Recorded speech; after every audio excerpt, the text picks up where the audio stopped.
In this last section on memory, we're going to start looking at eyewitness testimony and the sorts of factors that can affect the accuracy of eyewitness testimony.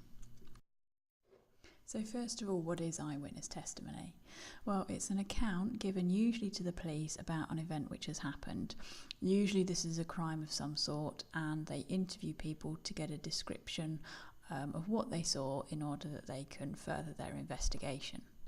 Now, obviously it's important that this eyewitness testimony is accurate because it's very often used in court to help the prosecution build a case, and there have been incidences where people have been very certain that they've seen the right person, but later evidence has suggested that that eyewitness testimony is wrong.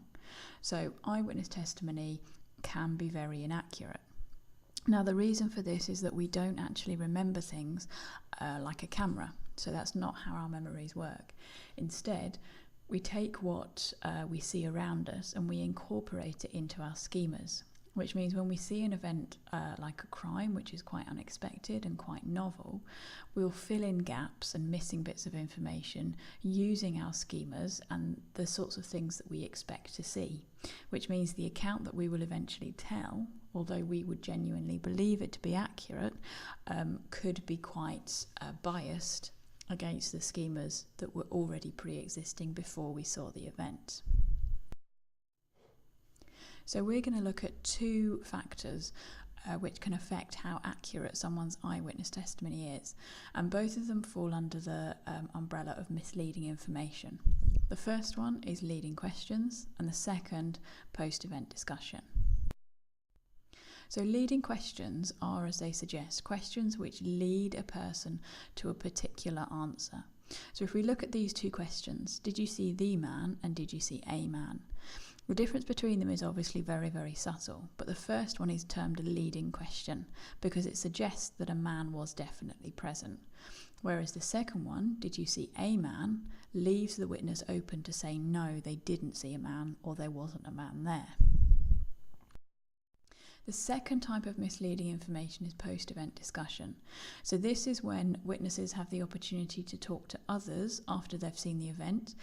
If you think of a particular crime scene, maybe a car crash, it's likely that those who have witnessed the event will all get together afterwards and they will talk about it before they then report it to the police. In that time, within that discussion, something that somebody else has seen or a suggestion that somebody gives might still be incorporated into your schema of that particular event, even if you didn't witness that particular detail to start with. So your recollection of an event can be changed by talking to others.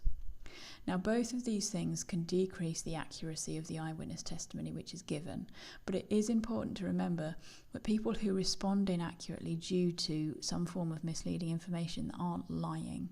So they do genuinely believe they're reporting what they've seen accurately. It's that their memories have been altered in response to either these leading questions or post-event discussion. So you can read about this in more detail in the pre-reading, and before you come into the lesson, make sure that you can explain what eyewitness testimony is and why it's important that it's accurate. You can give two types of misleading information that can affect the accuracy of eyewitness testimony, and you can explain how both of these types can influence the information given by a witness.